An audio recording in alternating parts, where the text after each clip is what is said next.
லாஸ்ட்டா போட்டிருந்த ரீல்ல இருந்து நெறைய கொஷின்ஸ் வந்துருந்துச்சுங்க. இந்த ஹேர் ஆயில் உண்மையிலேயே ஒர்க் அவுட் ஆகுமா? முடி கொட்டுறது ஸ்டாப் ஆகுமா? அப்படின்னு. கண்டிப்பா ஒர்க் அவுட் ஆகுங்க. இந்த மாதிரி ட்ரை பண்ணி பாருங்க.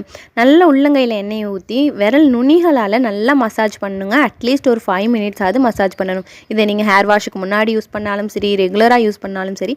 பட் இந்த நீங்க மசாஜ் பண்றதுல தான் டெக்னிக்கே இருக்கு. அந்த மசாஜ் பண்றதுல தான் விஷயமே இருக்கு.